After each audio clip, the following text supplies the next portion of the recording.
भोजवृत्ति की में आप सबका स्वागत है। दुख के स्वरूप को 15वें सूत्र में व्याख्यान करके अब आगे दुख के कारणों पर, दुख और दुख के कारणों पर विचार कर रहे हैं कि दुख क्या है और दुख के कारण क्या हैं। योगी के लिए सब कुछ दुखमय है, माने सुख काल में भी उसको दुख का आभास होता रहता है कि जो मैं सुख भोग रहा हूं उसके मूल में किस तरह से मैं दुख के बीज बो रहा हूं। स्वामी शरणानंद जी महाराज ने इसी को अपने शब्दों में कहा कि सुख वो बीज हैं जो दुखों के वृक्ष बनकर लहराया करते हैं। सुख बीज के रूप में हैं और दुख उनके वृक्ष बनते हैं, ऐसे उन्होंने कहा।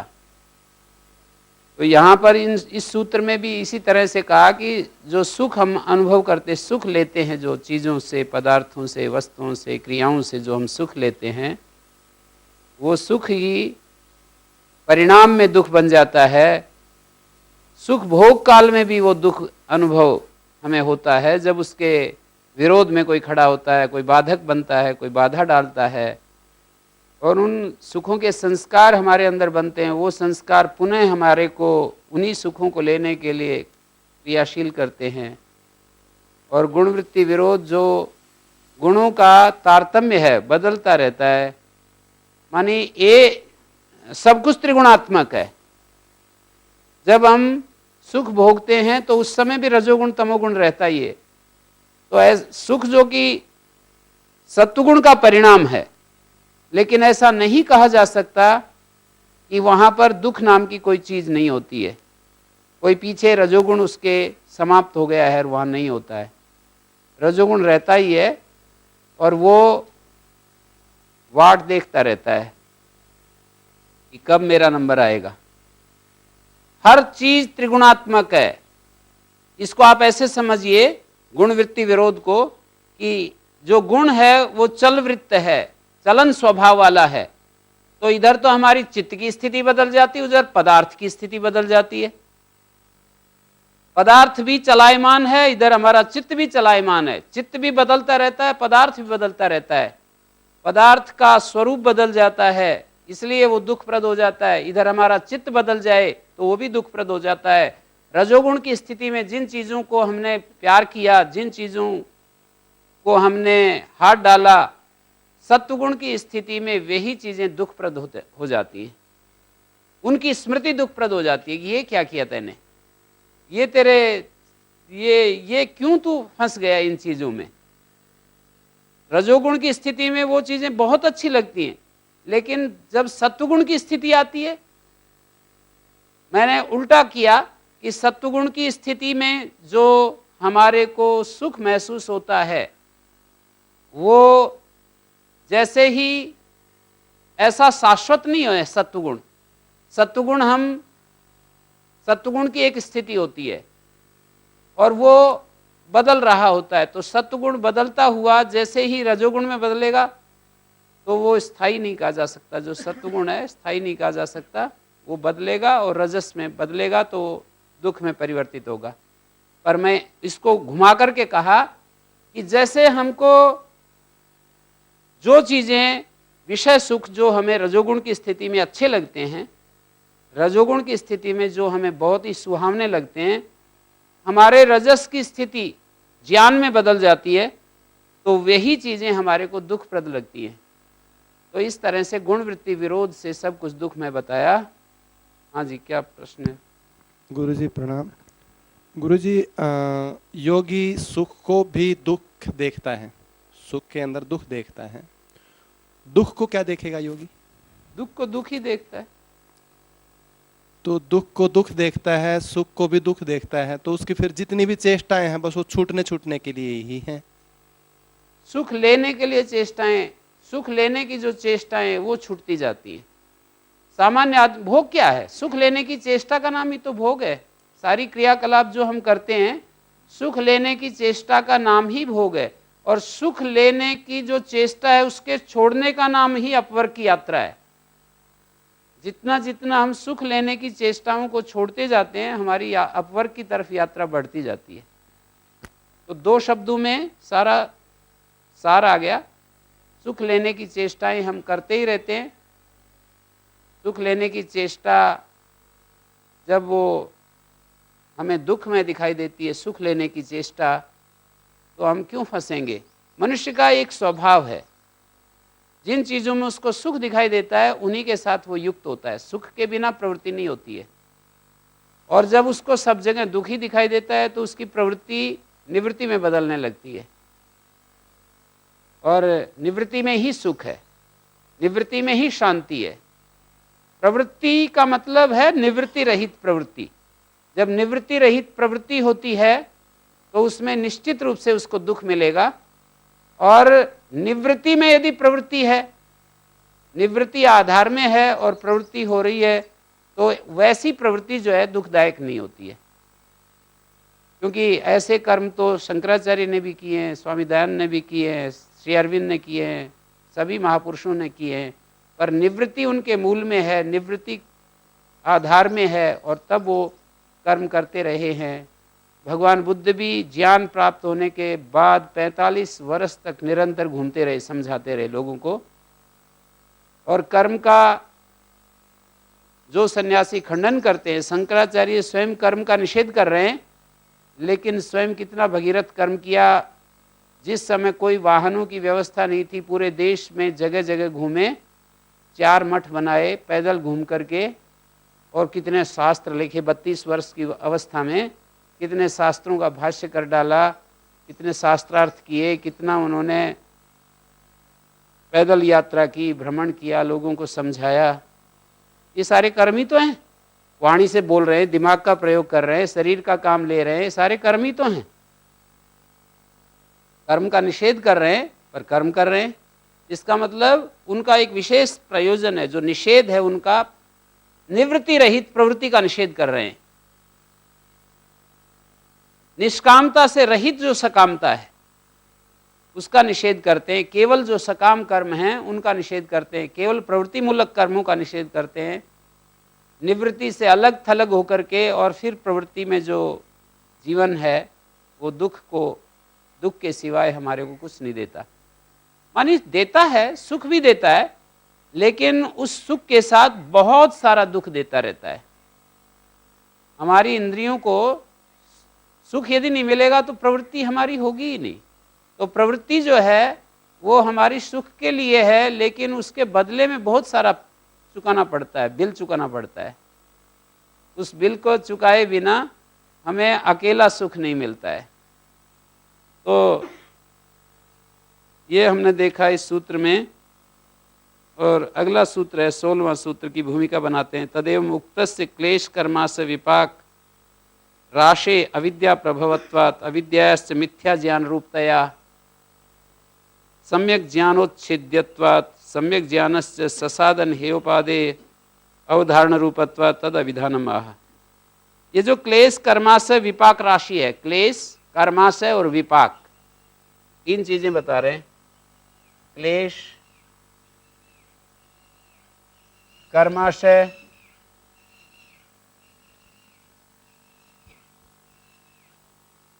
क्लेश, कर्माशय और विपाक।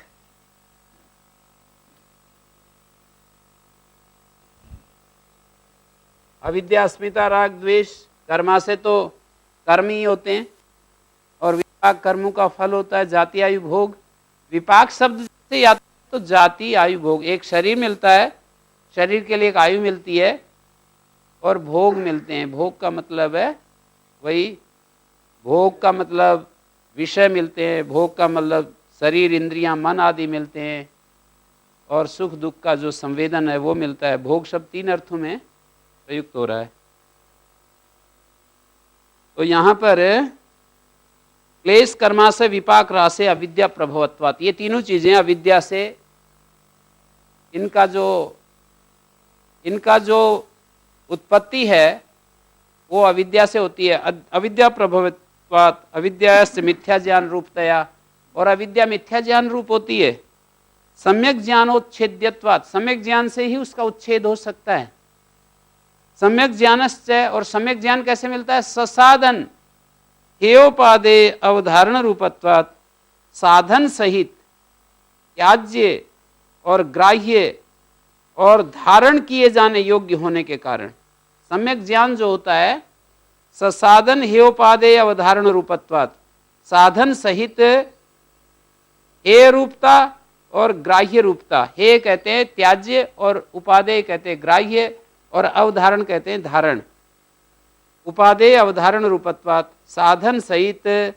साधन सहित जो सम्यक ज्ञान है वो साधन सहित त्याज्य ग्राह्य और धारण किए जाना योग्य होने के कारण तद अभिधानम, उस सम्यक ज्ञान का ही उपाय बता रहे हैं। अब आगे यहां से लेकर के और 27 नंबर सूत्र तक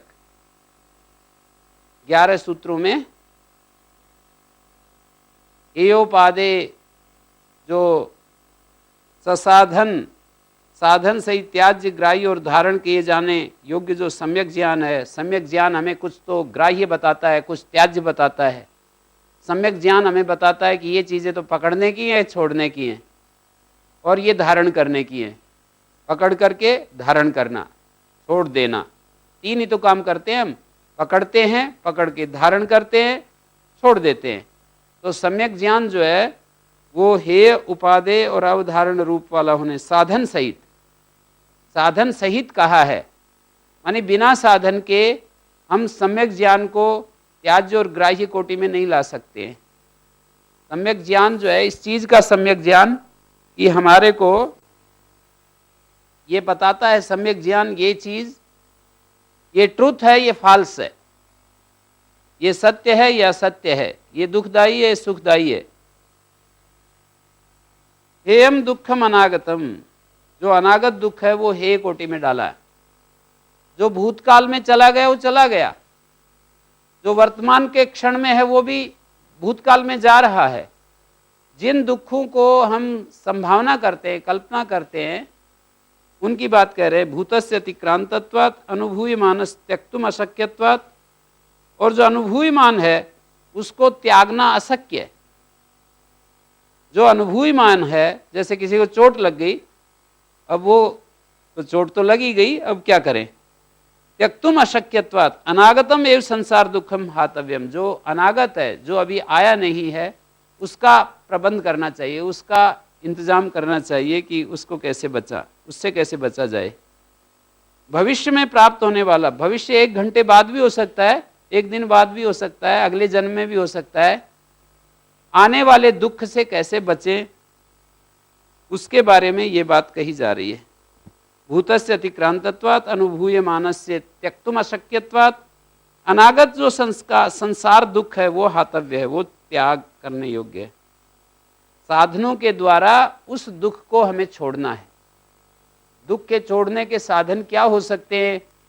दुख के छोड़ने के साधन ये भी है कि दुख को समझना, किन उपायों से दुख, जैसे कि हमारे को कांटे लग रहे हैं, तो साधन क्या है दुख छोड़ने के? 2 साधन हो सकते हैं, 2, या तो कांटे से बच करके निकल जाएं या जूते पहन करके निकलें, और कोई तीसरा साधन थोड़ी है। या तो बचो या जूते पहनो। इस तरह से साधन के सहित जो है, साधन के द्वारा हम उन संसार के दुखों को त्याग करते हैं, साधन के माध्यम से। हे हेतुमाह, जो दुख का हेतु है उसको बता रहे हैं। दृष्टि दृश्यो संयोगो हे हेतु, दृष्टा और दृश्य का जो संयोग है वो दुख का कारण है। दृष्टा चिद रूपा पुरुष, दृष्टा क्या है?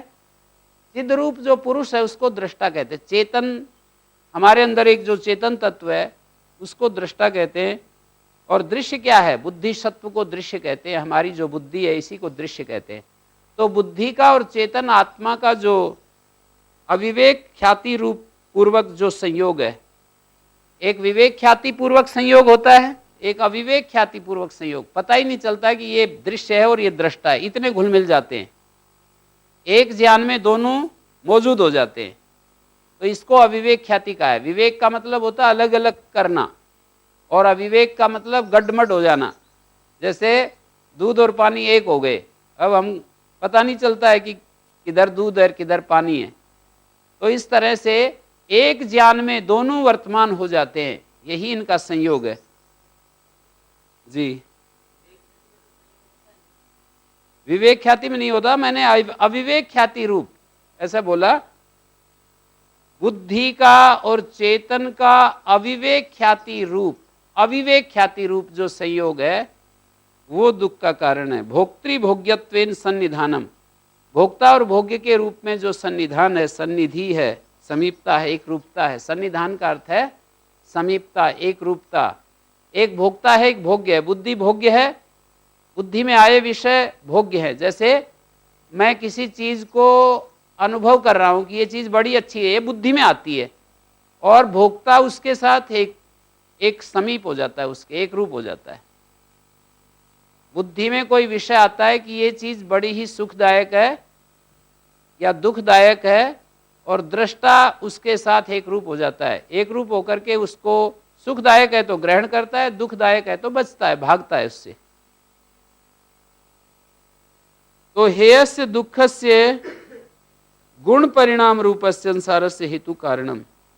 हे जो दुख है, गुण परिणाम रूप जो संसार है, गुणों का परिणाम रूप जो संसार है, उसका हेतु, उसका कारण क्या है? संयोग।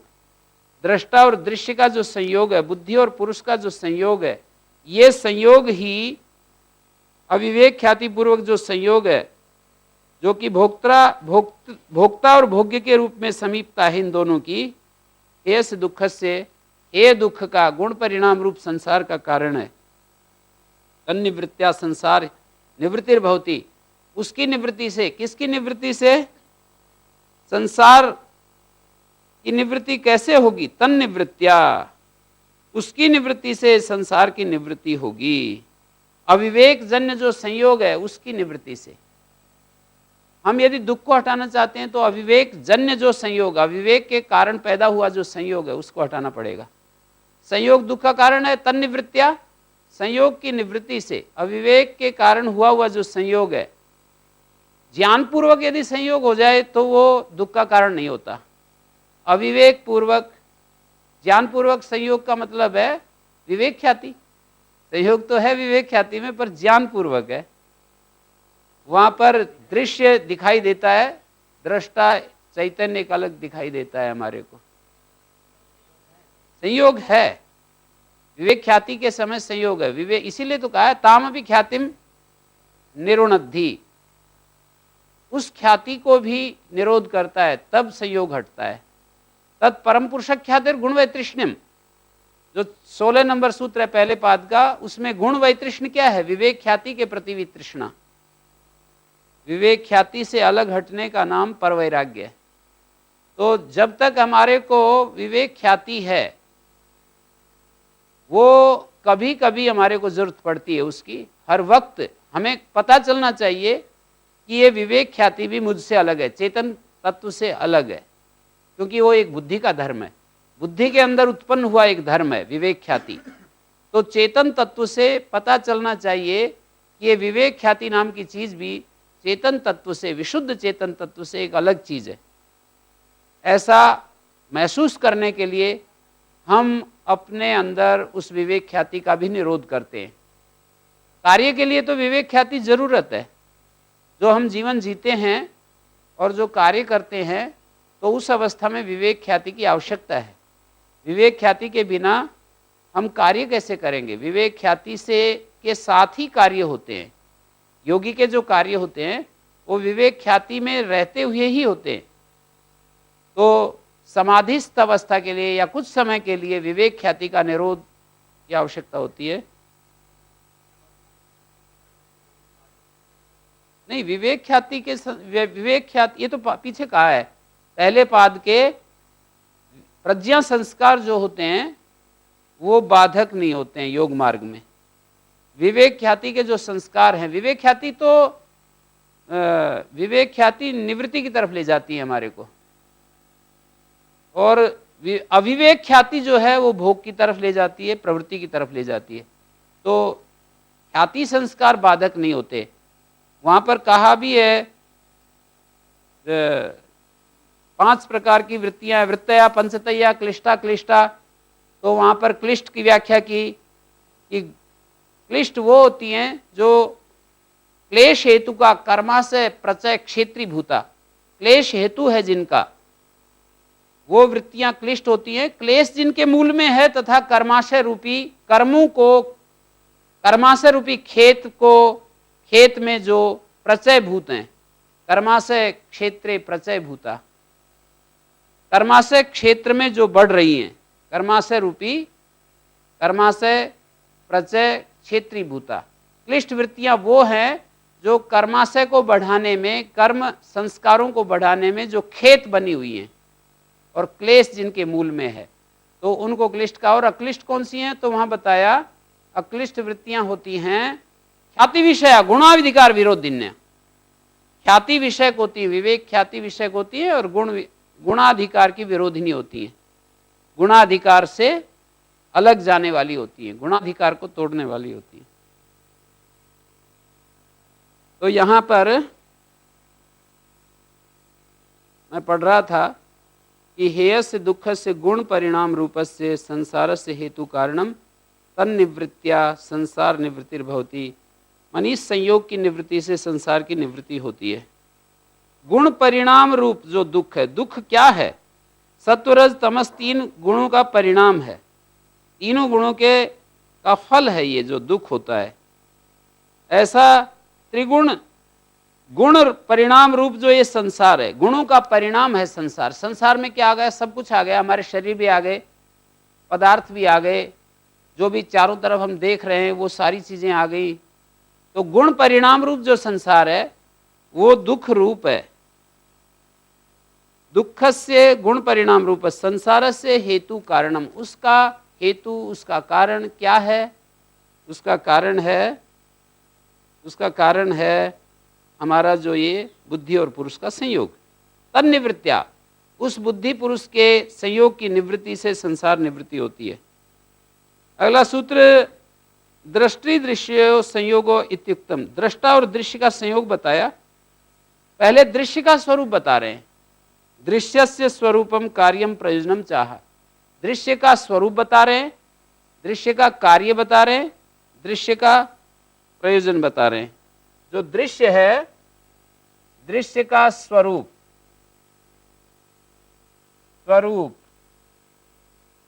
कार्य,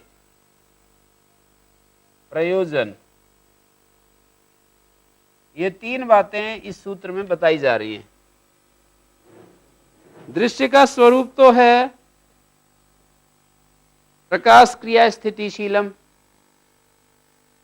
और इसका दृश्य का जो कार्य है वो भूतेन्द्रियात्मकम दृश्य का स्वरूप है, और दृश्य का कार्य है प्रकाश क्रिया स्थितिशीलम। स्वरूप है नहीं, भूतेन्द्रियात्मकम, भूत और इंद्रियां जो है इसका स्वरूप है।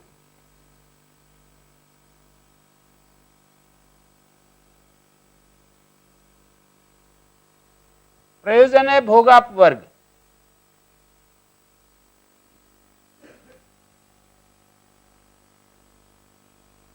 और उसका दृश्य स्वरूप भूत और इंद्रियां दृश्य के स्वरूप है प्रकाश क्रिया स्थितिशीलम।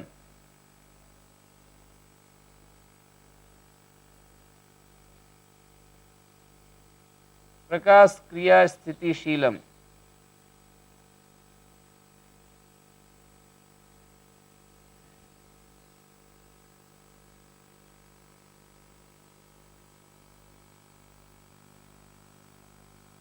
प्रकाश क्रिया स्थितिशीलम ये स्वभाव वाला है, भूतेंद्रिय स्वरूप वाला है, भोग और अपवर्ग प्रयोजन वाला है। ये दृश्य का आख्यान हुआ। दृश्य की ये व्याख्या हुई। प्रकाश क्रिया स्थितिशीलम ये उसका स्वभाव है। भूत और इंद्रियां दृश्य का स्वरूप है। 5 सूक्ष्म भूत, 5 स्थूल भूत और इंद्रियां 13, 13 10 23 हो गए। भूतेन्द्रियात्मकम 23, 10, 5 स्थूलभूत, 5 सूक्ष्मभूत, 13 इंद्रियां। कार्य प्रकाश क्रियाशीलम, प्रयोजन भोग और अपवर्ग। ये दृश्य का संपूर्ण व्याख्यान हो गया। प्रकाश क्या है? सत्वस्य धर्मा। क्रिया क्या है? प्रवृत्ति रूपा रजसा। क्रिया जो है वो प्रवृत्ति रूप होती है, वो रजस का धर्म है। प्रकाश सत्व का धर्म है, क्रिया प्रवृत्ति रूप रजस का धर्म है, स्थिति नियम रूप तमस का धर्म है। प्रकाश और क्रिया स्थिति यही कार्य है ना गुणों का, दृश्य का। दृश्य तो गुण होता ही है, गुणों से अतिरिक्त दृश्य क्या है? जो गुण होते हैं सत्व रजस तमस, वो गुण स्वरूप दृश्य, तमाम दृश्य गुण स्वरूप ही तो है। हाँ जी। एक प्रश्न की पुनरावृत्ति कर रहा हूँ गुरुजी। ये भोग और अपवर्ग दृष्टा के लिए है या दृश्य के लिए है? भोग अपवर्ग तो दृष्टा के लिए है। दृष्टा के लिए, क्योंकि उसका अनुभविता कौन है? चेतन हो सकता है। उसका अनुभव करने वाला जो है भोग और अपवर्ग का चेतन हो सकता है, जड़ नहीं हो सकता। लेकिन यहाँ पर समझने की बात यह है कि बुद्धि में ये घटित होते हैं, पर चेतन उसका अनुभविता है, और चेतन जो कि बुद्धि में ही संक्रांत हो रहा है, बुद्धि में ही, बुद्धि को ही चेतन जैसा बना रखा है उसने। बुद्धि का अस्तित्व ही नहीं है, बुद्धि का प्राकट्य ही नहीं होगा यदि चेतन ना हो तो। चेतन के कारण ही बुद्धि जो है बुद्धि के रूप में प्रकट हो रही है। हर बार गुरुजी यही आकर बात उलझ रही है कि वो ना करता है ना वो भोगता है, फिर वो अनुभविता कैसे है? ये बात चेतन ही अनुभव कर सकता है ना। भोग की परिसमाप्ति तो चेतन में ही हो सकती है, जड़ कैसे अनुभव करेगा? जब हमने कर्ता और भोक्ता उसको बना दिया, दृश्य को बना दिया, तो फिर नहीं, कर्ता एक प्रकार से, कर्ता तो दृश्य ही, क्रिया जो है ना, उसको जो भी क्रिया होती हैं वो दृश्य के अंतर्गत ही होती हैं। दृष्टा के अंदर क्रियाएं नहीं होती हैं। इच्छाएं और सुख दुख का अनुभव ये सारे संयोग में होते हैं। ऐसा नहीं है, हम ऐसा समझ लेते हैं कि ये चेतन कहीं अलग स्थित है और जो बुद्धि है वो सारा सब कुछ अनुभव भी कर रही है, क्रियाएं भी कर रही है। ऐसा नहीं होता है। जब हम ये कहते हैं, जब ये बात कही जाती है तो इसका मतलब उनका संयोग है। संयोग की स्थिति में ही उनका अनुभव होता है। जो धर्म उत्पन्न हो रहे हैं, जैसे मैं देख रहा हूं और देख करके मुझे अच्छा लग रहा है, बुरा लग रहा है, बुद्धि में आता है, लेकिन वो बुद्धि भी तो उसके साथ संयुक्त है ना, चेतन के साथ। गुरुजी हम हर बार प्रयोग करते हैं कि वो जो भोक्ता है और ना कर्ता जो है वो है, दृश्य है जी, बुद्धि है, कर्ता भी और भोक्ता भी। भोक्ता एक्चुअल में भोक्ता तो चेतन को ही बताते हैं, पर कर्ता जो है वो बुद्धि को बताते हैं।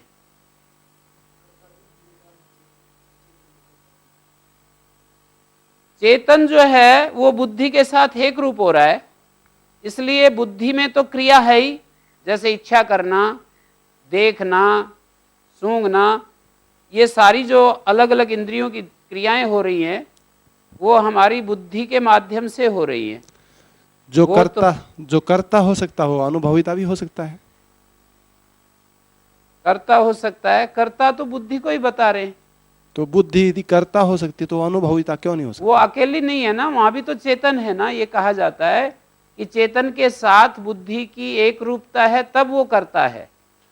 उपरागात कर्तृत्व, सांख्य का एक सूत्र है, उपरागात कर्तृत्व चित्त सानिध्यात। चेतन के सानिध्य से, चेतन के उपराग से बुद्धि में कर्तृत्व है, तो स्वतः कर्तृत्व नहीं है। उसके संयोग से वो जो कर्तृत्व है, भोक्तृत्व, अनुभविता भी उसी अवस्था में बन जाए वो। हाँ है ना, उस अवस्था में तो है ही। तब हम कहते हैं कि वो जो बुद्धि है उसके अंदर चेतनत्व संक्रांत है और वो अनुभव कर रही है। तो इसका मतलब ये है कि चेतन अनुभव कर रहा है ना, बुद्धि के साथ एक रूप हुआ चेतन अनुभव कर रहा है। जी, हाँ, उसमें तो इतनी बात थी कि दृष्टा और दृश्य का संयोग दुख का कारण है। दृष्टा जो है शुद्ध चेतन स्वरूप है, दृश्य बुद्धि स्वरूप है। इनका जो संयोग है अविवेक ख्याति पूर्वक, भोक्ता भोग्य का जो दोनों के भोक्ता और भोग्य के रूप में जो सन्निधि है, समीपता है, वही दुख का कारण है, हे दुख का कारण है। और उसकी संयोग की निवृत्ति से संसार की निवृत्ति होती है। अब इस सूत्र में आपने पूछा कि ये जो है कार्य कैसे है। दृश्य जो होता है वो प्रकाश क्रिया स्थिति स्वभाव वाला है, तो यही दृश्य का कार्य है ना, प्रकाश देना, क्रिया करना, स्थिति, प्रकाश और क्रिया को रोकना, यही दृश्य का कार्य स्वरूपता है।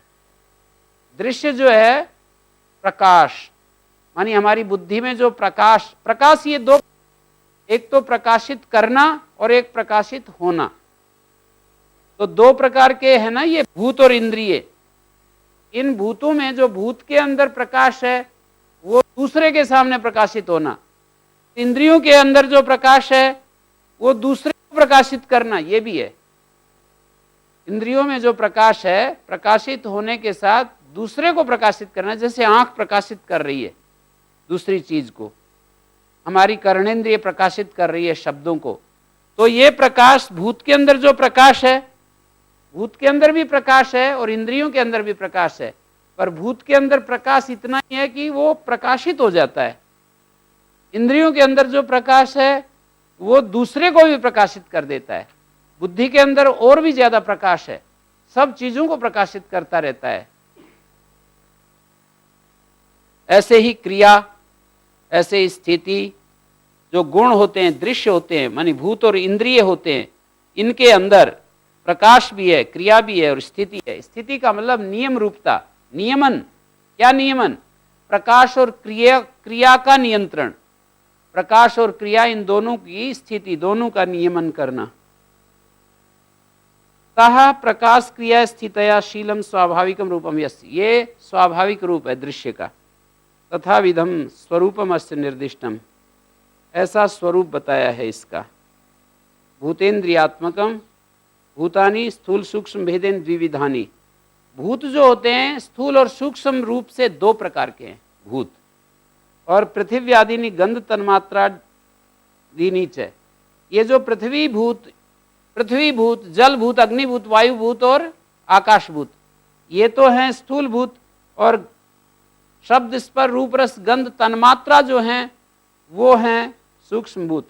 इंद्रियाणी तीन प्रकार के हैं, बुद्धि इंद्रियां, ज्ञानेन्द्रियां और अंतःकरण, तीन प्रकार का। इंद्रियां तीन प्रकार की हैं, भूत दो प्रकार के हैं। भूत कहने से दो प्रकार के हैं, स्थूल और सूक्ष्म, और इंद्रियां तीन प्रकार की हैं, ज्ञान, कर्म और अंतःकरण।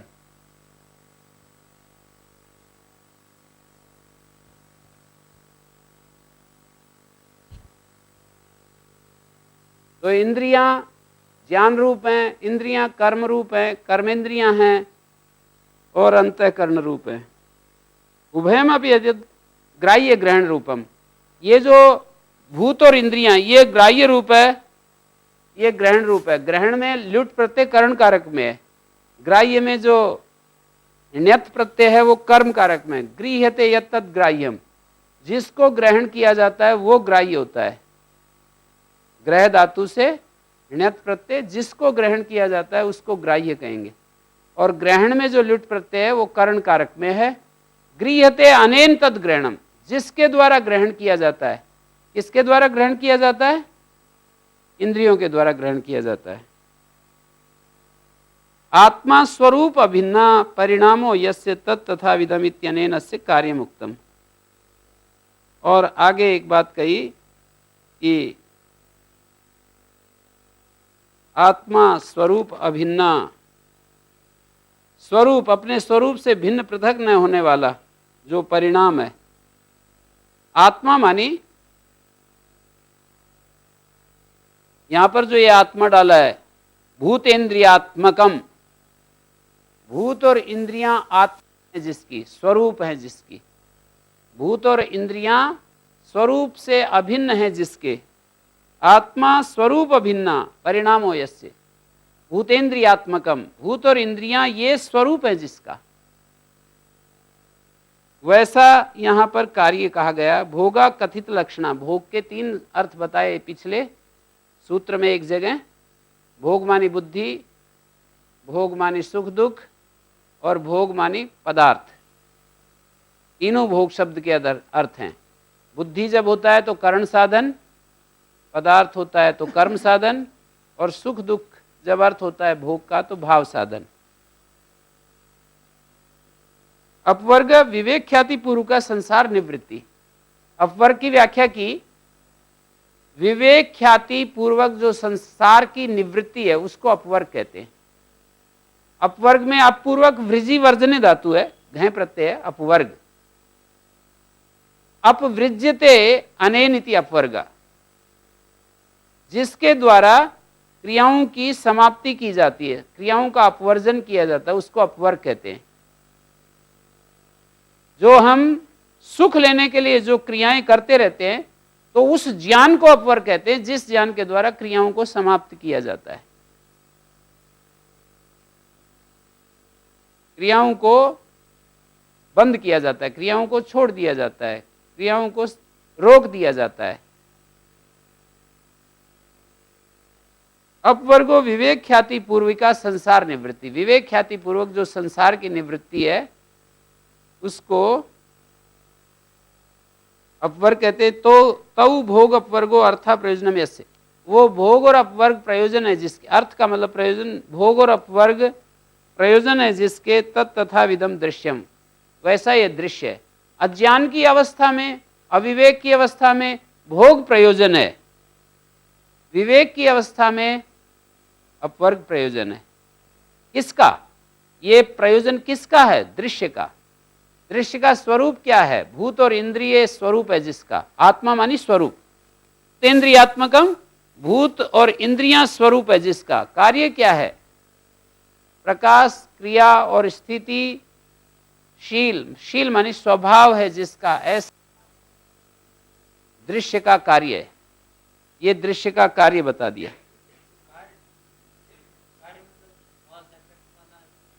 कार्य का मतलब है कि जो दृश्य है वो प्रकाश, इस प्रकाश धर्म वाला है, क्रिया धर्म वाला है। स्वरूप तो भूत और इंद्रियां स्वरूप है। दृश्य का जो स्वरूप है, जैसे आंख दृश्य का स्वरूप है, वो आंख के अंदर 3 चीजें हैं, प्रकाश, क्रिया, स्थिति। हमारा जो हाथ है ये एक दृश्य है, और इस दृश्य में 3 चीजें, प्रकाश, क्रिया, स्थिति।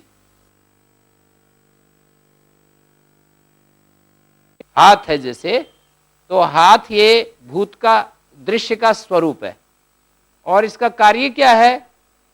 हाथ के अंदर प्रकाश है, हाथ के अंदर क्रिया है, हाथ के अंदर स्थिति है। प्रकाश कैसे दिख रहा है? हमारे को अनुभव हो रहा है। प्रकाश का मतलब जो अनुभव हो रहा है, ये एक इंद्रिय के रूप में अनुभव हो रहा है, और इसके अंदर क्रिया शक्ति है और स्थिति भी है, नियमन भी हो रहा है। क्रिया और प्रकाश का नियंत्रण भी हो रहा है।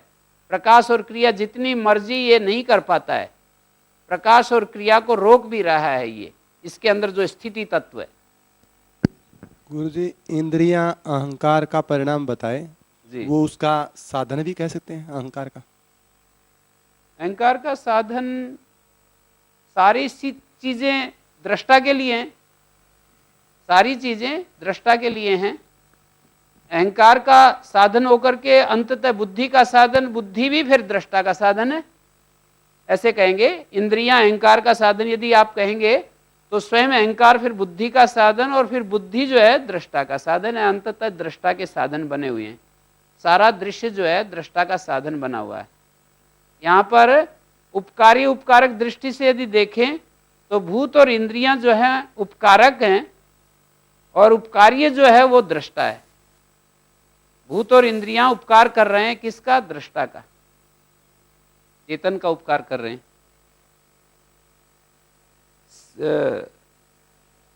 तस्य दृश्यस्य नाना अवस्था परिणामात्मकस्य हेत्वेन ज्ञातव्यत्वा तदवस्था कथयितुम आह। ये जो दृश्य है नाना विविध प्रकार के परिणाम स्वरूप को ग्रहण करने वाला, नाना अवस्था परिणामात्मकस्य, अवस्था परिणाम स्वरूप वाला जो दृश्य है, हेयत्वेन ज्ञातव्यत्वात्, इसको हे रूप में ज्ञातव्य होने से उसकी अवस्थाएं बताने के लिए सूत्र बना रहे हैं। उसकी अवस्थाएं बता रहे हैं। कौन सी अवस्थाएं? विशेष अविशेष लिंग मात्र अलिंगानी गुण परवाणी। विशेष अविशेष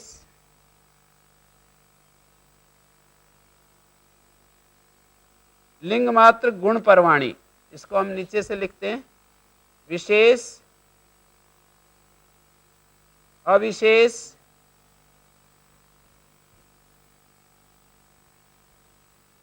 लिंग मात्र अलिंग। अलिंग तो प्रकृति है, लिंग मात्र तो बुद्धि है या महत है।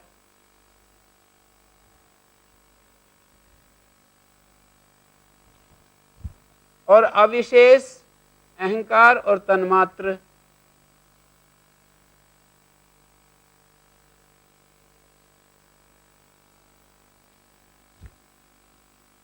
और विशेष 11 इंद्रियां।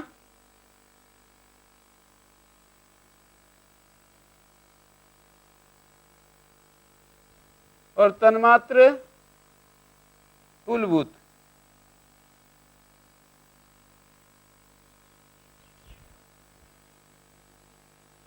तो इस तरह से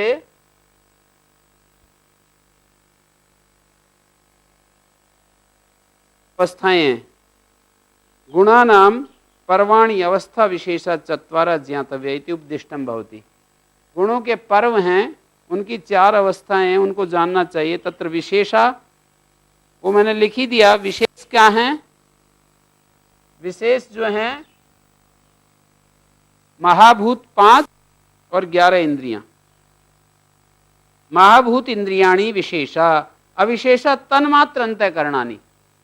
जो अविशेष हैं वो तन्मात्र हैं और अंतःकरण है।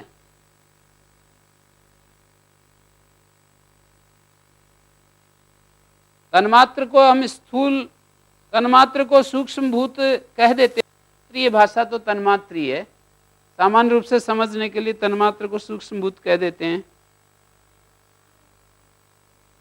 प्राण जो है इसमें नहीं आते। प्राण को लिए वहां सांख्य में एक सूत्र है, सामान्य कर्ण वृत्ति प्राणाद्या वायवा पंच। प्राणादि जो 5 वायु हैं वो कर्णों का एक व्यापार है, सामान्य कर्ण व्यापार। जैसे कर्णों का एक एक विशेष व्यापार है, जैसे आंख का देखना, कान का सुनना, नासिका का सूंघना, ऐसा कर्णों का एक एक विशेष व्यापार है।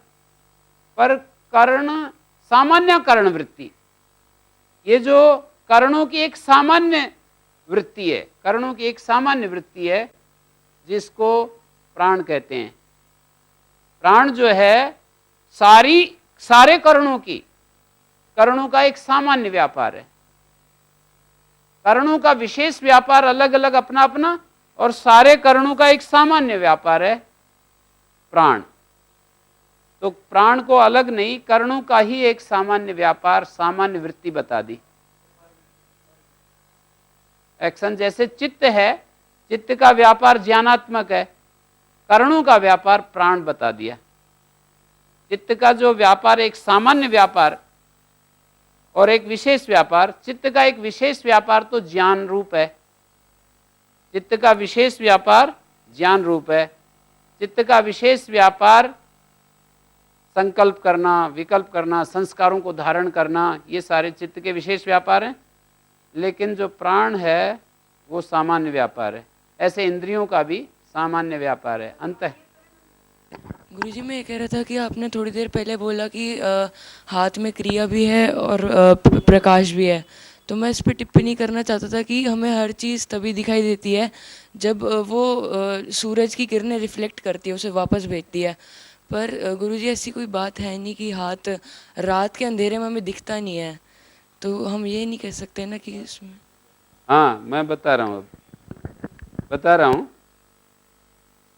ये जो प्रकाश है, दो प्रकार का प्रकाश बताया, वहां से भी प्रकाश आ रहा है, हाथ में भी प्रकाश है। परस्पर जो है, हाथ में यदि प्रकाश नहीं होता तो सूरज के प्रकाश से भी हाथ प्रकाशित नहीं होता। प्रकाश दो प्रकार का है, एक तो दूसरे को प्रकाशित करना, एक स्वयं प्रकाशित होना। तो जैसे कि बिजली है, प्रकाशित हो रही है, प्रकाशित कर भी रही है। सूरज का प्रकाश होने से जो हमारा हाथ दिखाई देता है, प्रकाश का मतलब अनुभव होना, ज्ञान होना। प्रकाश का अर्थ आप वैसा प्रकाश ले रहे हैं, वो वाला प्रकाश नहीं जो कि भौतिक रूप से हमारी आंखों से दिखाई देता है, वो वाला प्रकाश नहीं। प्रकाश का मतलब अनुभव रूप प्रकाश। हमारे को अनुभव होता है हाथ का, हाथ एक चीज है, ज्ञान के रूप में अनुभव होता है। तो अनुभव करने वाली जो चीज है वो तो बुद्धि हो गई, आत्मा हो गई।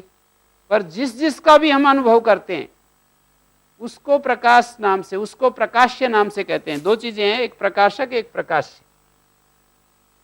प्रकाशक, प्रकाश्य।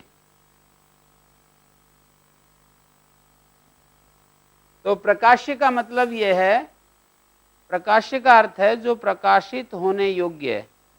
प्रकाशक का मतलब यह है जो प्रकाशित करे। तो हमारे अंदर जो चेतना है उसको प्रकाश के रूप में गिनते हैं, और बाकी सब प्रकाश्य हैं।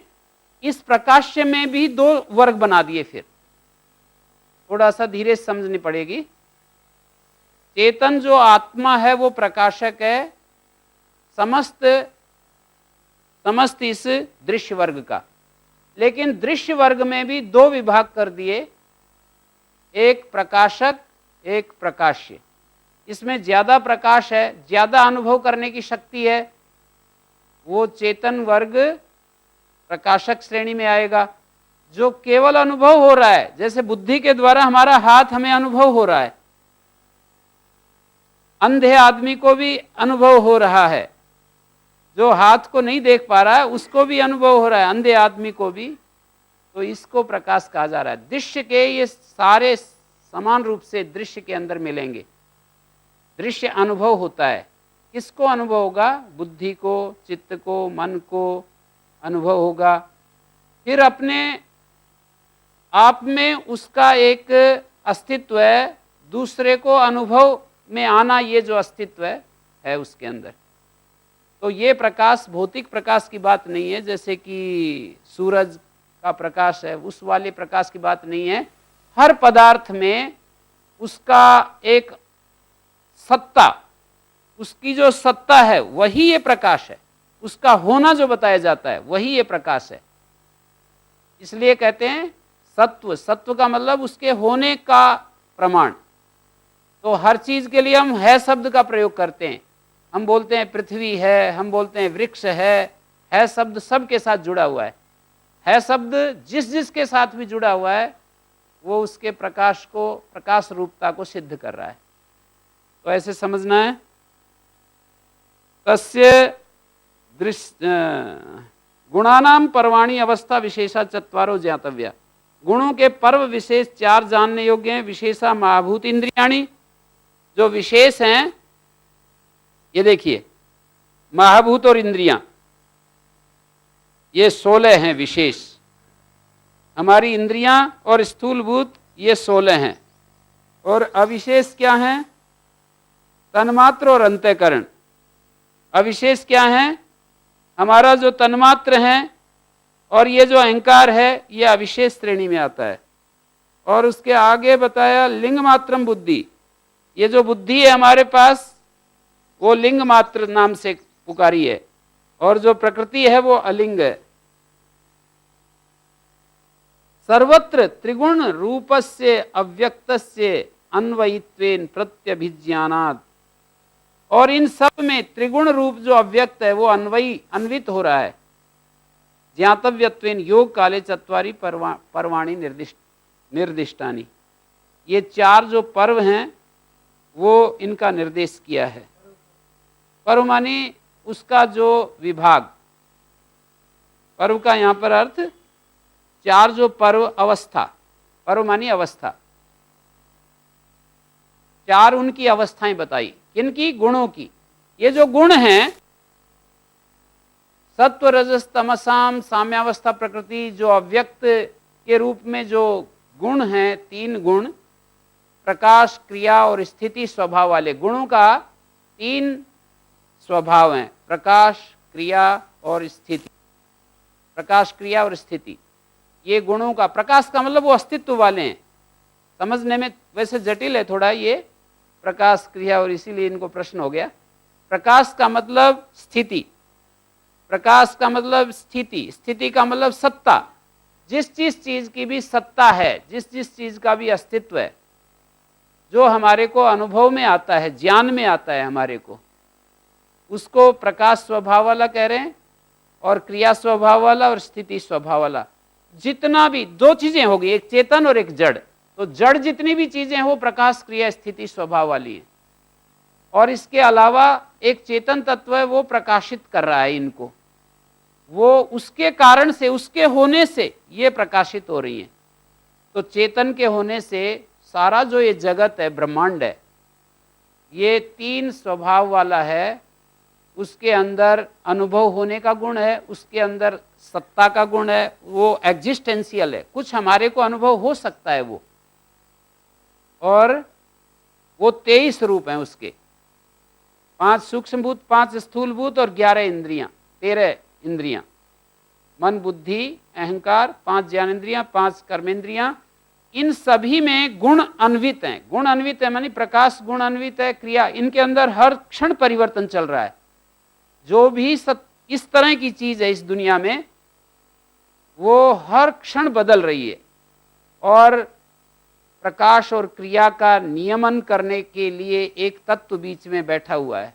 प्रकाश और क्रिया का नियंत्रण भी हो रहा है। प्रकाश और क्रिया, इन दोनों का नियंत्रण भी बराबर चल रहा है। एवं हेयत्वेन दृश्य से प्रथम ज्ञातव्यत्वात्, इस तरह से ए रूप से पहले हमने इसको जान लिया। तद अवस्था सहितम व्याख्या है, उसकी अवस्थाएं बतलाकर, मानी गुणों की अवस्थाएं बतलाकर, गुणों को हे के रूप में जान लिया और उसकी अवस्था सहित बतलाकर उपादेयम दृष्टारम। 2 चीजें हैं, एक हे है, एक उपादेय है हमारे इस पूरे अस्तित्व, पूरे ब्रह्मांड में। एक हे है, दूसरा उपादेय है। हे क्या है? जिसको हम छोड़ना है हमें। उपादेय क्या है? जिसको हम ग्रहण करना चाहते हैं। तो हे की व्याख्या करके अब उपादेय के ऊपर आते हैं। हे क्या था? दुख हे था। दुख कहां से आया? दृष्टा और दृश्य का, चेतन का और इस समस्त अस्तित्व के साथ जो संबंध हो गया, मैं और मेरे के रूप में, मैं और मेरे के रूप में जो ये संबंध है सारे अस्तित्व के साथ। संबंध के तो 2 ही रूप हैं, संबंध के 2 रूप हैं। एक संबंध भेदात्मक होता है, एक अभेदात्मक होता है। जिसको हम मेरा कहते हैं ये भेदात्मक संबंध है, जिसको मैं कहते हैं वो अभेदात्मक संबंध है। जैसे हम कभी कभी कहते हैं कि मेरा शरीर, कभी हम अपने शरीर को मैं कहते हैं कि मैं जाता हूँ, मैं खाता हूँ, मैं पीता हूँ, मैं सोता हूँ, मैं छोटा हूँ, बड़ा हूँ, लंबा हूँ, गोरा हूँ, काला हूँ। ये जो स्थिति है हमारे मैं की, ये मैं की जो स्थिति है, ये हमारी ये संयोग के कारण है, दृष्टा और दृश्य के संयोग के कारण है। यदि ये दृष्टा दृश्य का संयोग नहीं होता तो इस तरह से हमको ये अनुभूति नहीं होगी कि मैं जीवित हूं। बुद्धि का और चेतन का संयोग होने के कारण से हमारे को यह अनुभव हो रहा है कि मैं जीवित हूं, मैं हूं, मैं हूं। अंधेरे में भी हमारे को अनुभव होता है, अंधे को भी अनुभव होता है, मैं हूं। ये जो अनुभूति है इसको संयोग के बाद ही होती है, यही दुख का कारण है। ये अनुभूति जैसे ही हमारी चालू रहती है, अनंत काल से चल रही है, तो ये दुख का कारण है। और जो मेरा, जिसको भी हम मेरा कह देते हैं, शरीर को मेरा कहते हैं, अपनी गाड़ी को मेरा कहते हैं, हम सफ़र करते हैं, अपनी गाड़ी में थोड़ा सा भी उसको टच होता है, कोई हमारी गाड़ी को थोड़ा छू देता है दूसरा, तो हमारे को दुख होता है। क्यों? क्योंकि हमने उसको अपना माना है, हमने मेरा कहकर माना है। तो इसका मतलब ये नहीं है, आप लोग शायद इसका, कि हम अब किसी चीज़ को मेरा ना कहें क्या।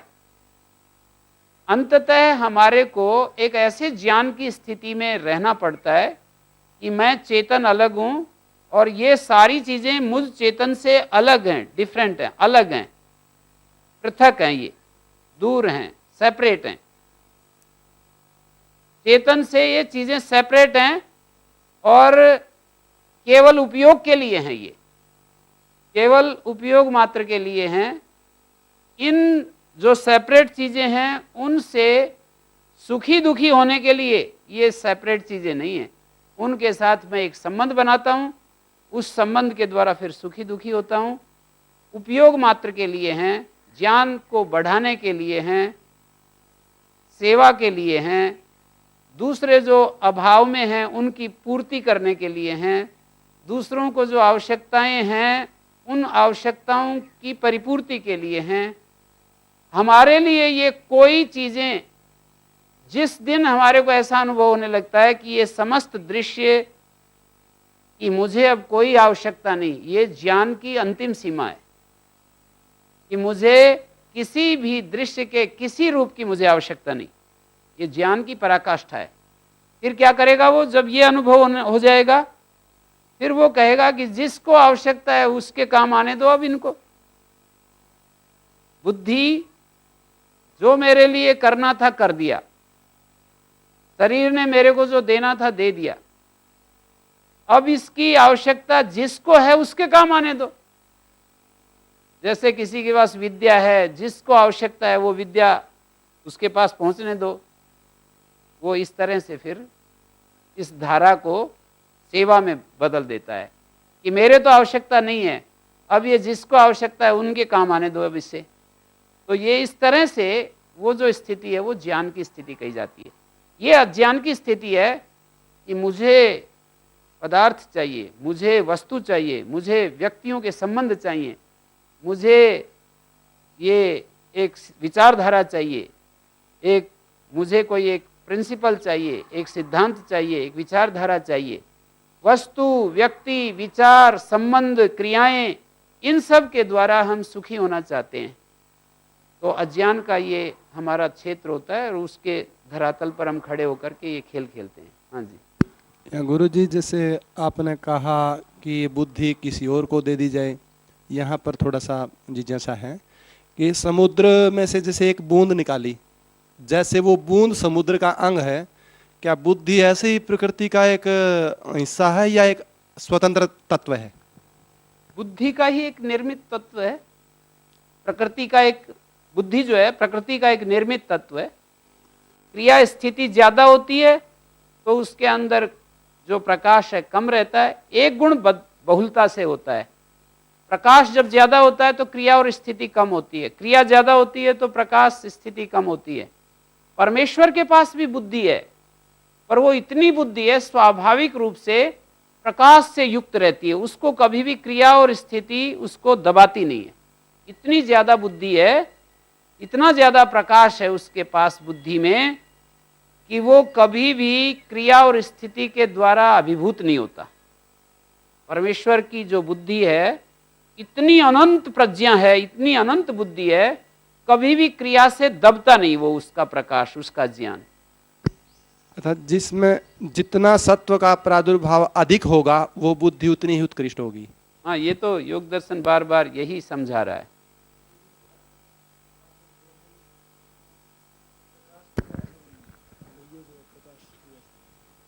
देखने की शक्ति नहीं रही?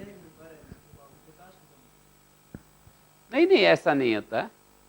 वो तो कोमे में चले जाते हैं तो हमारा जो ये संयोग है एक प्रकार से मूर्छा आ जाती है और उस समय हम ज्ञान पूरा तमस में चला जाता है। अंधा व्यक्ति में तो देखने की जो ये झरोखा है वो बंद हो रहा है बस। प्रकाश तो है ही उसके अंदर, लेकिन जैसे घड़े में दीपक जल रहा हो पर छेद ना हो, तो दीपक तो जल रहा है पर छेद नहीं होंगे तो बाहर प्रकाश नहीं आएगा। तो इस तरह से आप समझ सकते हो, जो छिद्र हैं बाहर जो आ रहे हैं वो इंद्रियों के माध्यम से प्रकाश बाहर आ रहा है, अनुभव हो रहा है। तो यहां तक जो है, यहां तक हमारे को ये बताया गया कि हेय रूप से, हेयत्वेन दृश्यस्य प्रथमम ज्ञातव्यत्वात्, हेय रूप से दृश्य को ज्ञातव्य स्वरूप होने से उसकी अवस्था सहित व्याख्या करके उसकी उपादेय दृष्टा, जो दूसरा हिस्सा है उपादेय, उसको बता रहे हैं। हाँ जी गुरु जी, एक शंका है कि जो आप उपमा दे रहे थे, जो ऊपर बादल बनेगा, पानी समुद्र से जाएगा तो वाष्प के द्वारा पहुंच रहा है वहां सारा एक एक बूंद करके। ऐसे ही प्रकृति से बुद्धि महत बना, तो ये प्रकृति महत और फिर अहंकार तन्मात्रा इंद्रियां, तो ये बाकी जितने भी अहंकार तन्मात्रा ये बुद्धि तत्व से गुजर करके बन रहे हैं या सीधे प्रकृति से ये अहंकार तन्मात्र ये बन रहे हैं? तन्मात्र जो हैं वो तो प्रकृति से, प्रकृति के साथ परमात्मा का जो महत है वो संबंध है, और परमात्मा के अहंकार से सीधा तन्मात्र और स्थूलभूत बनता चला जा रहा है। परमात्मा के साथ जो प्रकृति का संयोग है, जो एक व्यापक एक शक्ति है, उसके साथ जो व्यापक प्रकृति का संयोग है, उससे ये ब्रह्मांड जो है निरंतर, और जो आपका प्रश्न है वो उसको ऐसे ही समझिए कि निरंतर गुजर रहा है, बुद्धि से अहंकार, अहंकार से इंद्रियां। हमारे इस अस्तित्व में जो है, हमारे इस अस्तित्व में आत्मा जो चेतन आत्मा है उसके साथ जो संयोग है बुद्धि अहंकार इंद्रियों का, और ये शरीर की दृष्टि से देखेंगे तो परमात्मा के साथ जो प्रकृति का संयोग है और उसके साथ जो तन्मात्र और स्थूलभूत हैं। हमारे शरीर में दो चीजें हैं, तन्मात्र और स्थूलभूत और इंद्रियां। तन्मात्र और स्थूलभूत जो है वो विश्वपति, मायापति, ब्रह्मांडपति जो है उसके साथ जुड़े हुए हैं तन्मात्र और ये, और फिर मेरे आत्मा के साथ भी जुड़े हुए हैं। उनकी जो निर्माण है, उनकी जो निर्माण की प्रक्रिया है वो उसके ज्ञान के साथ जुड़ी हुई है, और मेरा इनका केवल संबंध इतना है कि मुझे एक ये क्षेत्र मिल जाता है, मुझ जीवात्मा को एक क्षेत्र मिल जाता है कार्य करने के लिए, अपने ज्ञान को बढ़ाने के लिए, अपने ज्ञान को विकसित करने के लिए। लेकिन गुरु जी ये विस्तार जो बताया ये संयोग का, प्रकृति और पुरुष के संयोग से ये 23 तत्व का विस्तार बताया ये जी, तो इस उस विस्तार के माध्यम से सोचें तो फिर वो ब्रह्मांडपति के संयोग से नहीं है, तो फिर इसी संयोग से गुजरा है। केवल हमारे इस शरीर में तो हमारा संयोग है, यानी मेरा जो भी ये विस्तार है ये मेरी बुद्धि के द्वारा ही है, बुद्धि का स्वरूप ही है, बुद्धि का स्वरूप है। लेकिन ब्रह्मांड में जैसे ये मिट्टी दिखाई दे रही है, ये पत्थर लोहा दिखाई दे रहा है, पहाड़, नदियां, पर्वत, बादल बन रहे हैं, प्रकृति का भी तो एक हिस्सा है जो मेरे इस शरीर से अलग है, और मेरे अंदर जो ये पंचभूत जो भोजन के रूप में मैं ग्रहण करता हूँ उसके अंश बन रहे हैं। तो जो बाहर से मैं ले रहा हूँ, तो बाहर जो शब्द स्पर्श रूप रस गंध हैं उनको मैं अपने शरीर में पहुँचा रहा हूँ।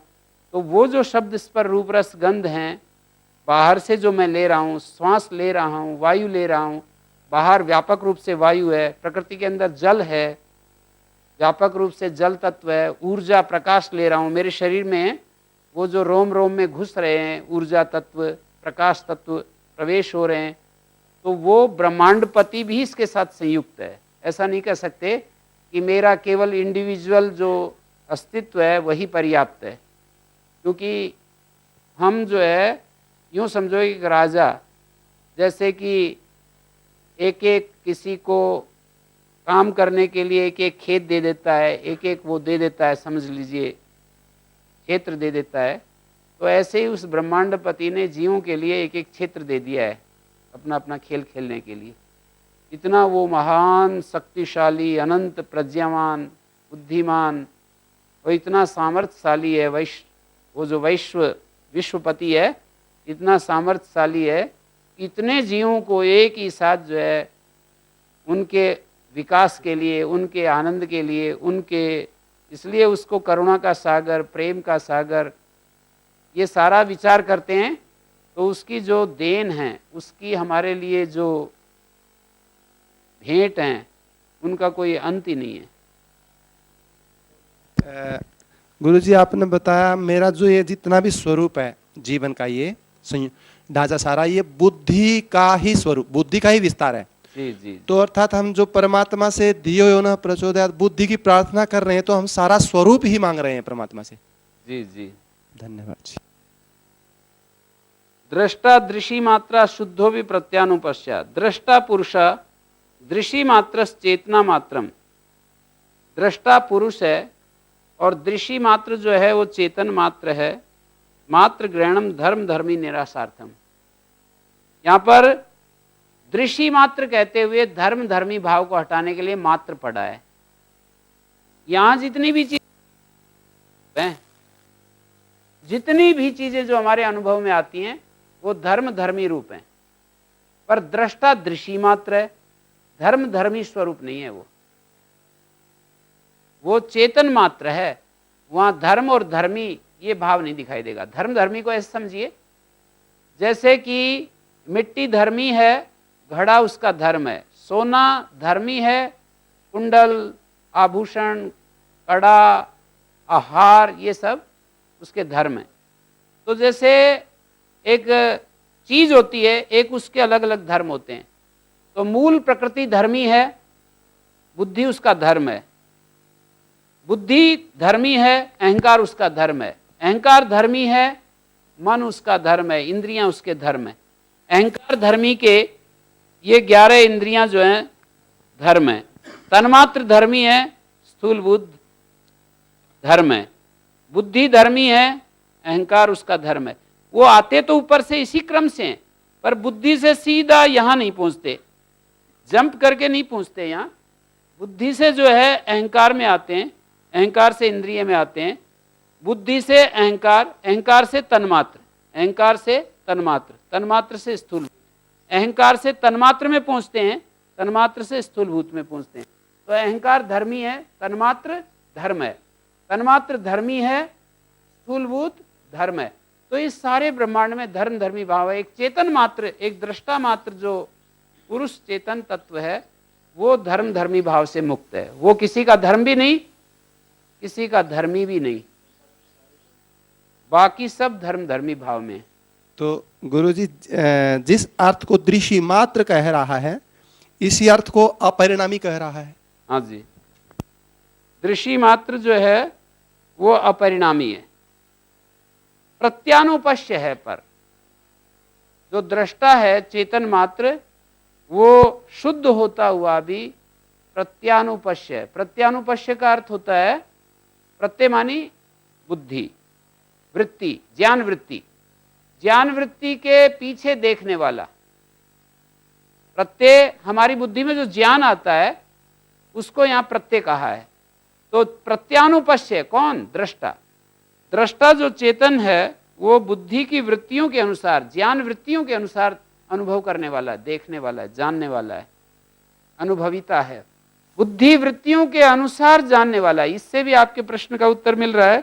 अभी जो पूछा था कि ये संयोग में किस तरह से ये जो कर्ता और भोक्ता की जो बात थी, तो प्रत्यानुपश्या ये शब्द भी उत्तर दे रहा है उसका कि दृष्टा जो है वो भोक्ता है, पर प्रत्यानुपश्या भोक्ता है। प्रत्यय के अनुसार, चित्त की वृत्तियों के अनुसार वो भोक्ता है, उसका अनुभव कर रहा है वृत्तियों के अनुसार। वृत्तियों से अलग हट करके वो अनुभव नहीं करता है। और वृत्तियां हमारे चित्त में उठती हैं और वृत्तियों का प्रकाशक दृष्टा है। दृष्टा हमारी बुद्धि को, दृष्टा के कारण से हमारी बुद्धि क्रियाशील है। दृष्टा के कारण से हमारी बुद्धि में इच्छा होती है, हमारी बुद्धि में ज्ञान के अनुसार, हमारे ज्ञान के अनुसार हम निर्णय लेते हैं कि मुझे ये करना, वो करना, मुझे इस रास्ते पर चलना चाहिए, इस रास्ते पर नहीं चलना चाहिए। मुझे अपने जीवन का ये मार्ग निर्धारित करना चाहिए। ये जो निर्णय लेती है बुद्धि, वो अपने अपने ज्ञान के अनुसार लेती है। मेरे को ये रास्ता पसंद है, मैंने जो निर्णय लिया मेरे ज्ञान के अनुसार लिया। दूसरा व्यक्ति वही निर्णय क्यों नहीं ले पा रहा? दूसरा व्यक्ति उसी रास्ते पर क्यों नहीं चल पा रहा?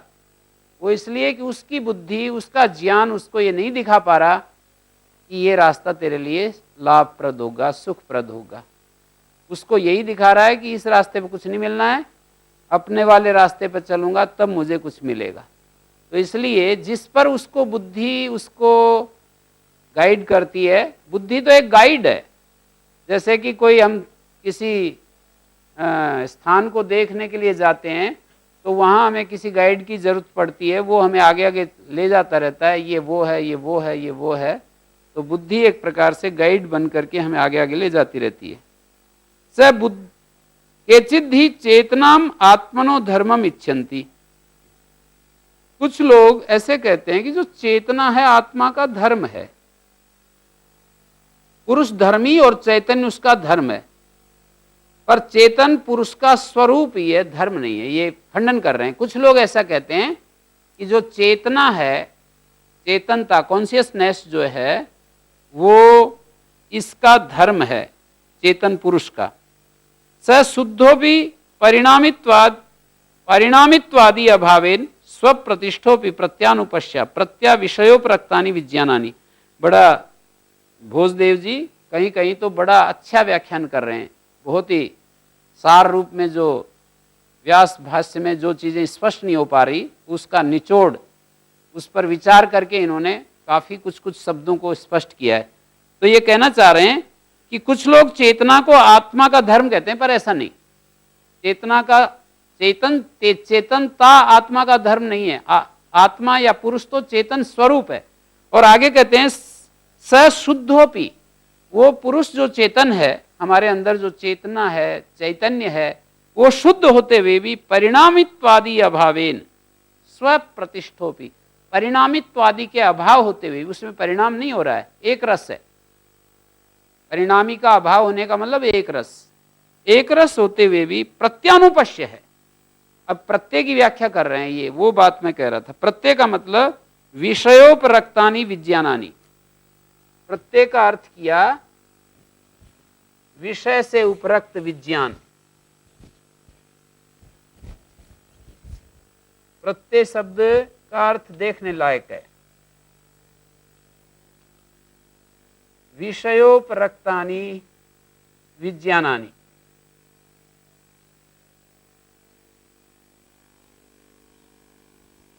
विज्ञानानि, विषयोपरक्तानि विज्ञानानि। विषय से उपरक्त जो विज्ञान है, हमारे को जो बोध होते हैं, जैसे मैं आपको देख रहा हूं, ये आप बैठे हुए विषय हैं और मेरी बुद्धि में जो ज्ञान आ रहा है, ये विषयोपरक्त विज्ञान है। इस प्रत्यय से के साथ देखने वाला है, अनुभव करने वाला। देखना माने अनुभव करने वाला। तानि अनु अव्यवधानेन, कहते हैं उन ज्ञान के साथ प्रतिसंक्रमादि अभावेन पश्यति, प्रतिसंक्रमण के बिना ही देखता है, बिना ही जानता है। प्रतिसंक्रांत तो होकर के देखे ऐसा नहीं कि जो चेतन आत्मा है वो हमारी बुद्धि में घुसता है पहले और फिर वो जाकर के उसको देख पाता है, विषयों को देख पाता है। बुद्धि में विषय आए, प्रतिसंक्रमण के अभाव में ही देख रहा है, अनुभव कर रहा है। जो दृष्टा है, बुद्धि के अंदर घुसना नहीं पड़ता, बुद्धि में आए और उसको जान लेता है, तत्काल जान लेता है। अव्यवधानेन, बिना किसी व्यवधान के। प्रतिसंक्रमादि अभावेन, प्रतिसंक्रमण इत्यादि न होने पर भी बुद्धि की वृत्तियों के अनुसार देखता है। देखता है मानी जानता है। यहाँ देखना है, जानना, वो जानता है। एतदुक्तम भवति जात विषयोपरागायाम एव बुद्धो, कहते हैं विषय के उपराग से युक्त होने पर बुद्धि, उत्पन्न विषयों के उपराग वाली, विषयों के राग संबंध से युक्त जो बुद्धि है, सन्निधि मात्रेण एव पुरुषस्य दृष्टित्वम, सन्निधि मात्र से पुरुष का दृष्टित्व है। पुरुष दृष्टा बना हुआ है सन्निधि मात्र से, माने उसके निकट मात्र से, बुद्धि के निकट होने मात्र से दृष्टा का यहाँ पर दृष्टित्व है। सन्निधि का अर्थ होता है सामीप्य। उसके जैसे आप किसी की सन्निधि में, किसी के समीप बैठे हुए, तो सन्निधि मात्र से, सामीप्य के कारण से, केवल समीपता मात्र से पुरुष का दृष्टित्व है। ये इसका तात्पर्य हुआ। सैव भोक्ता इत्याह, वो पुरुष ही भोक्ता है, इसको आगे कहते हैं। तदर्था एव दृश्यस्य आत्मा। हाँ जी,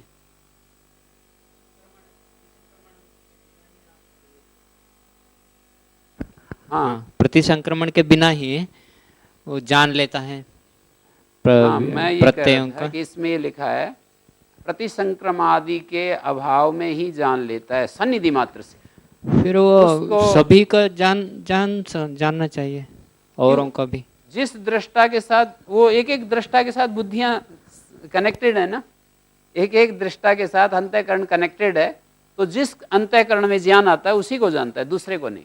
और दृष्टा अनंत है, दृष्टा जो होते हैं वो अनंत होते हैं। एक होता तो सबको जान लेता है। यही तो हेतु देते हैं कि दृष्टा अनंत कैसे हैं। हम जो दृष्टा हैं अलग अलग, उसके साथ एक एक बुद्धि का संयोग हो रहा है, यही हेतु देते हैं। शंकराचार्य का खंडन करने में यही हेतु देते हैं कि यदि एक ही दृष्टा होता तो फिर उसको सारी बुद्धियों का ज्ञान हो जाता है एक साथ। पर एक ऐसा दृष्टा तो वेदों को देखने से पता चल रहा है कि एक दृष्टा ऐसा भी है जो कि सारी बुद्धियों के साथ कनेक्टेड है।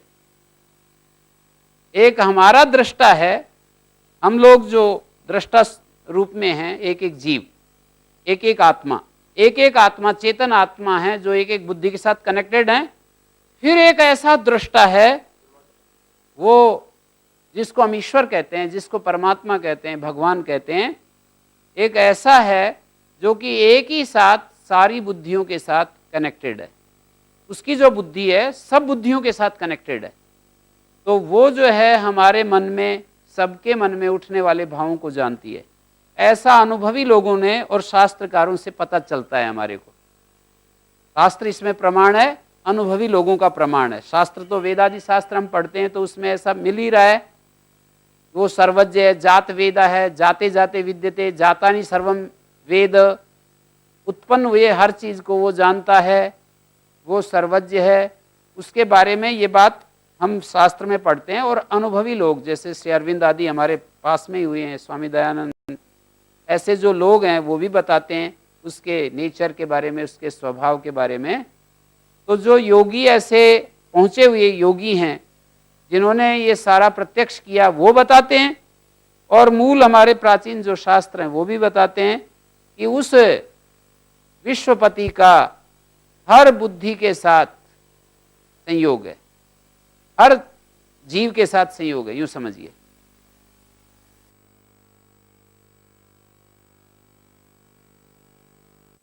तो एक ही साथ उसका अनुप्रवेश होने से हम सबको एक ही साथ जानता है। वो हम जैसे अपने अपनी बुद्धि को जानते हैं, ऐसे वो सब बुद्धियों को एक साथ जानता है। ऐसा बताना चाहते हैं, एक ही साथ सब बुद्धियों को जानता है। तो वो हमारे अंदर है, वो हमारे अंदर है। हम उसके साथ संबंध स्थापित कर सकते हैं। अहम ब्रह्मास्मि, तत्वमसि, इन सब वाक्यों के द्वारा वही दर्शाया गया है। अहम ब्रह्मास्मि अर्थात मैं ब्रह्म से ओतप्रोत हूं, मेरा और ब्रह्म का सादृश्य है, समान धर्म है।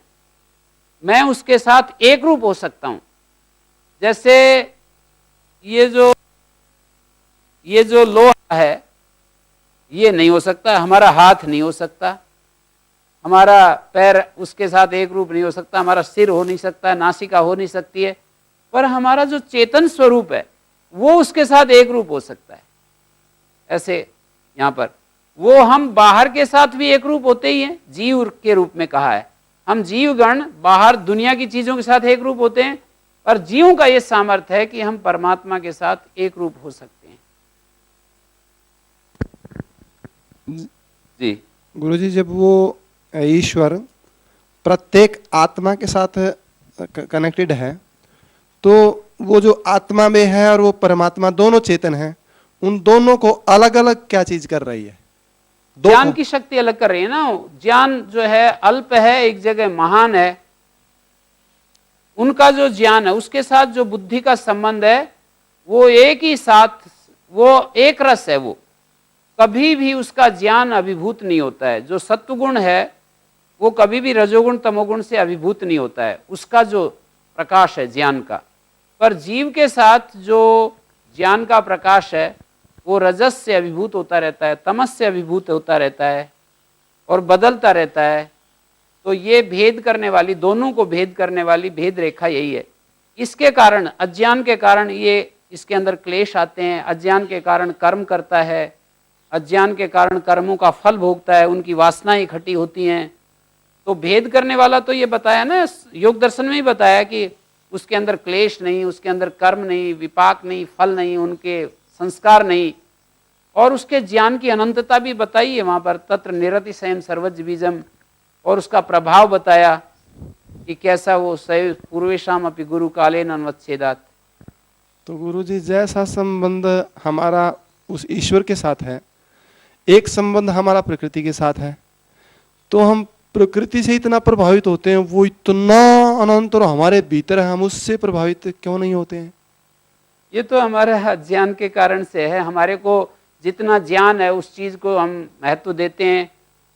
हमारी बुद्धि में जितना ज्ञान है, ये सारा दृश्य दिखाई देता है, ये इस पर भरोसा है हमारे को कि इससे सुख मिलेगा, इससे हमारे को इंद्रियों की तृप्ति होती है, संबंध हमारे स्थायी होते हैं, एक दूसरे के सहयोग करते हैं हम, और ऐसा लगता है कि ये सुरक्षा का साधन है। तो सारा जो हमारा ज्ञान है बुद्धि में, वही हमारे को सारे क्रियाएं और हमारे दुनिया में जो कुछ हम करते हैं ज्ञान के आधार पर करते हैं।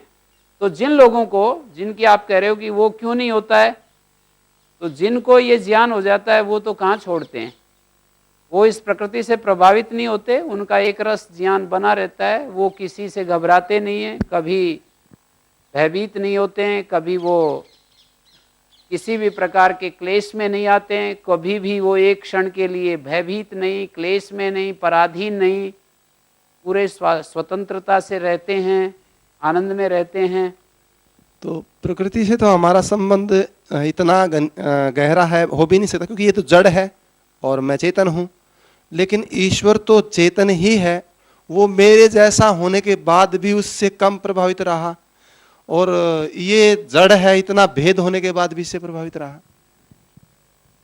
हमारा चेतन का जो संबंध है सीधा प्रकृति के साथ नहीं होता है, बुद्धि के साथ होता है। और बुद्धि को बताया है दृष्टि दृश्योप्रक्तम चित्तम सर्वार्थम।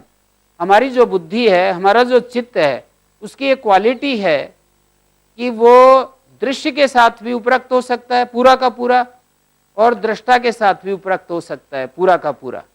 लेकिन उसके साथ संबंध में तो किसी की आवश्यकता ही नहीं है, बुद्धि की भी आवश्यकता नहीं है। नहीं नहीं, ऐसा नहीं होता है। उसके साथ संबंध में हमारे को बुद्धि का ज्ञान बढ़ाने की आवश्यकता है, तब जाकर के बुद्धि से अलग होकर के उससे संबंधित हो सकते हैं। जब तक हमारा बुद्धि के साथ संबंध है तब तक उसके साथ हम पूरा संबंधित नहीं हो सकते हैं। बुद्धि के साथ जब तक संबंध है तब तक हम पूरे के पूरे उसके साथ संबंध नहीं हो सकते हैं। और बुद्धि के साथ संबंध, बुद्धि का संबंध हटाने के लिए बुद्धि में बहुत ज्यादा ज्ञान चाहिए। बुद्धि में ये बात पहले भी आ चुकी है कि बुद्धि में जब तक अज्ञान है तब तक हम उस चेतन मात्र के साथ पूरे के पूरे संबंधित नहीं हो सकते, या इस संबंध से अलग नहीं हो सकते हैं। ये जो बुद्धि के साथ चेतन का संबंध है, ये हटे तब उसके साथ संबंध हो, और ये तब हटेगा जब बुद्धि में बहुत ही ज्यादा ज्ञान आ जाता है। जब तक कम ज्ञान है तब तक बुद्धि कभी भी वो प्रकृति के अलावा किसी और चीज को पसंद नहीं करेगी। जो दिखाई दे रही है चीजें उसी को प्रकृति कहते हैं, और हमारे अंदर जो इंद्रियां हैं, मन है, बुद्धि है, इसको भी प्रकृति कहते हैं।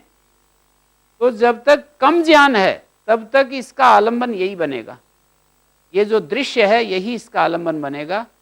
और इससे ऊपर उठने के लिए बुद्धि में बहुत ही ज्यादा ज्ञान का प्रकाश चाहिए। तो जब हम ये कहते हैं कि उसके लिए तो बुद्धि की भी जरूरत नहीं, बुद्धि की जरूरत नहीं एक्चुअल में सिद्धांत है, लेकिन बुद्धि से हटे कैसे? बुद्धि से हटने के लिए बुद्धि में ज्ञान का प्रकर्ष चाहिए, उत्कर्ष चाहिए।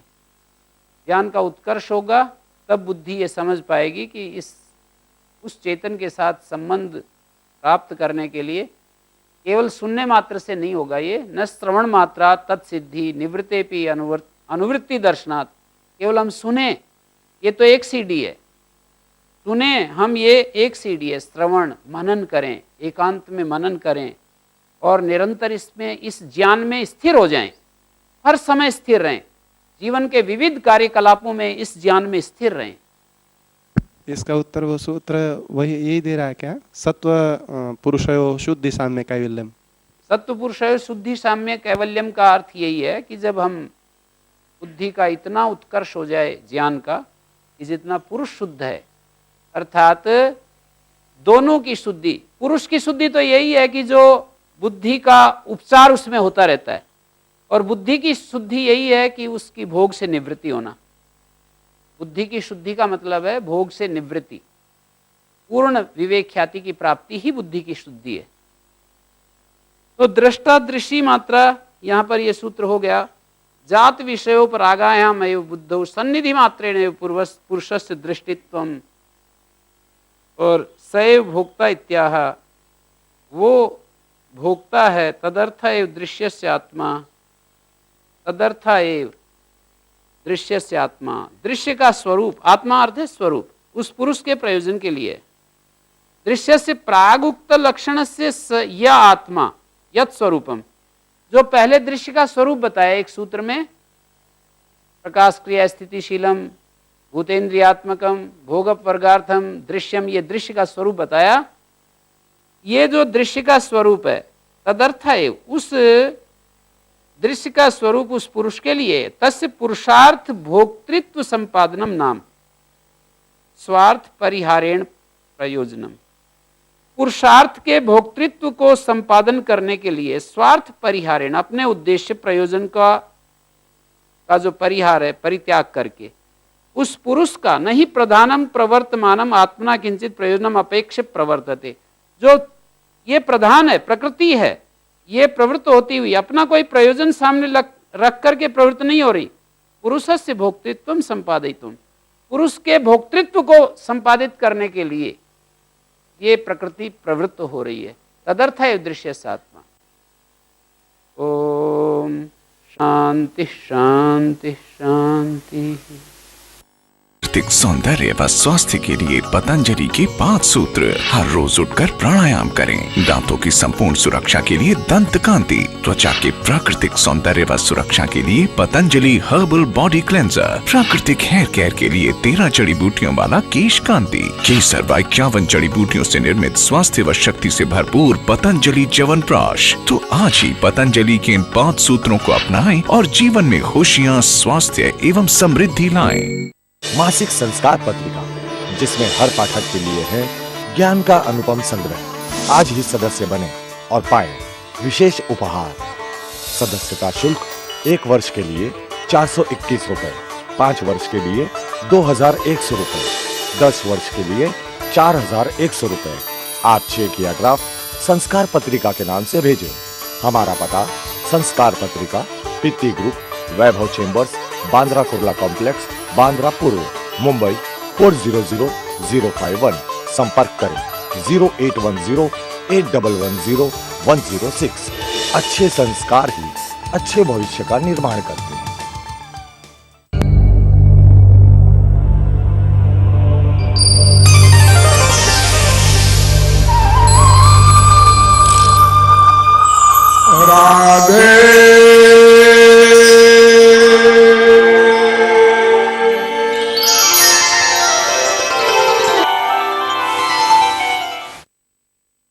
मैं कौन, मेरा कौन, इसका वास्तविक ज्ञान न होने के कारण संसार में जिस जिस पदार्थ की ओर उच्छृंखल मन आसक्त होता है, मनुष्य उसी को मेरा मानकर संग्रह करने लगता है, किंतु प्रत्येक पदार्थ का सुख कुछ समय पश्चात समाप्त होता जाता है।